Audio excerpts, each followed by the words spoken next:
Willow&Wheat, and today I wanted to show you my Ghost Maker brushes, which include two magic luminescent glowing brushes and so many stamps to build your ghost, like kind of like a Build-A-Bear, but it's a Build-A-Ghost. We've got nose stamps, eyes stamps, mouth stamps. So let's go ahead and start with, I want to choose a color that's kind of mysterious, kind of like a light baby blue with a little gray in it. If you look at the top here, and my secondary color is going to be a gray, and these are pressure sensitive colors. And I'm going to go ahead, first I'll go ahead and work with the auto brush, the Ghost Making auto brush. So this can almost always draw your ghost in one stroke. So the way you would do that is by adding much more pressure where you wanted it to be wider. So I kind of added not enough pressure at the top, so I'm going to probably want to go back and make another stroke. But you can see it's nice and luminescent, which is a lot of fun when you're making a ghost. So now I'm just going to position him somewhere, maybe down here. And I'm going to choose the warping tool, which I'm going to just kind of spread out the head. This is optional. You don't have to warp it if you don't want to, but if you're, depending on the shape, if you're okay with the shape as it is, absolutely leave it. I just wanted to give mine a little tail there. So that's my first shape or my first character, and now I'm going to go ahead and using the same colors, I'm just going to use the manual Ghost Maker brush to give you an idea of what that looks like. With the manual, you're going to have a lot more control of the shape, so you can almost just go right ahead and bring it into a teardrop shape if that's what you like the best. And you also have more control, oopsies, let me go back. You also have more control over the effect that you're, like the glow effect. So in order to get this glow effect, the more you go over it, if you're on the same layer, the lighter it becomes. So there's my second character. I can still warp him if I want to, but usually if I'm using the manual brush, I don't need to. So I'm gonna slow that down and show you again on a new layer how I did that. I chose the manual brush. I have it on a fairly large size in like 82, and I'm just making a teardrop shape. I don't want to lift my Apple Pencil until I completely fill in it, because if I were to lift it, no, I held it too long and it made a straight line. Let me go back.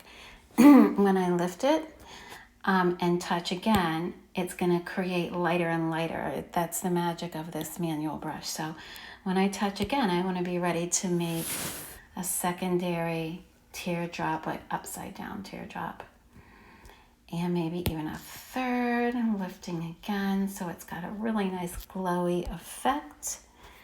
And I can either keep it as it is, or I can warp it. I can flip it at the bottom there if I have my arrow selected.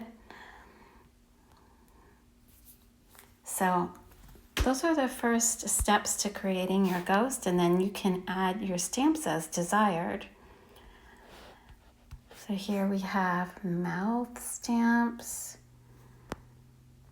eyes, and well, the eyes, I wanted to make it so basic that even if you're a complete beginner, you can use it. So I did each eye separately so you wouldn't have to flip the eyes.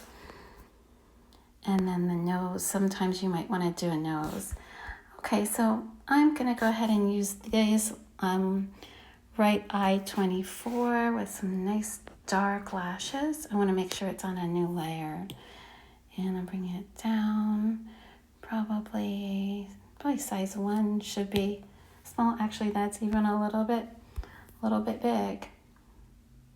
So if you know how to, it's probably easier for you if you just copy the eye and then use your arrow at the top and then at the bottom flipping it horizontally and bringing it over. But if you don't know how to do that, you have the option of having the left eye here and the right eye here. So I'm going to combine this layer, and one layer above that, I'm going to make my next ghost's eyes. I like these. So again, I'm making them fairly small. And those look big on him. So I'll tap the arrow at the top left, and just make a little bit smaller. And again, you can duplicate and flip if you prefer. I don't think I'm going to give this wide-eyed ghostie a mouth, but I think I will give the girl ghostie with the long lashes, I think I'm going to give her a mouth. And now for my last ghostie, let me see what kind of eyes should this one have. Maybe this one's a little bit angry. Let me bring this eye stamp down a little bit. Yep, definitely angry. And I have two angry eyes here. And there he is. He's probably going to end up with a frowny face. Okay, I told you I was going to leave my wide-eyed ghostie alone, but let me go back to my ghostie with the long lashes. I'm going to give her a nice little mouth. Maybe she's happy. And I'm going to move this a little bit higher. And now when I combine all the layers together for her, if I click on the N right here and turn my opacity down, then her eyes and mouth are going to look ghostly as well. So they're not going to be quite so dark. So let me go to the angry fellow. I'm going to go a layer above him, and let's get him a mouth too. Maybe he has a very angry mouth. Maybe this is his mouth. That kind of looks sad. Maybe, you know, if you wanted to be really creative, you could even flip some of these upside down. So you could use a mouth like this and flip upside down. Let's see. Oh yeah, he looks really upset.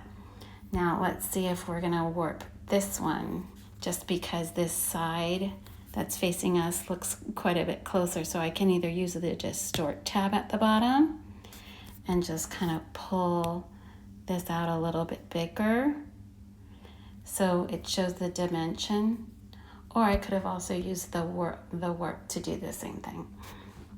And same thing here, if I combine his two layers and then tap on the N here, I have the opacity button. I can move it down so his eyes, and you know, this mouth can also double as a mustache depending on how you want to use it. And so that's it, just very simple. The other wonderful thing about these brushes is they can make really spooky, lovely clouds, like perfect for October.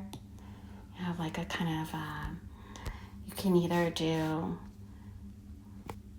the misty kind of a look. Again, with this one, if you remember, the more you lay over it is the lighter it's going to get, because that's the manual brush. And then you could also do an auto cloud. Using the auto brush, you should really only need to go one time. And we can take the opacity down a little bit and kind of play around with how we want these to look. Maybe we'll bring the clouds behind the ghosts.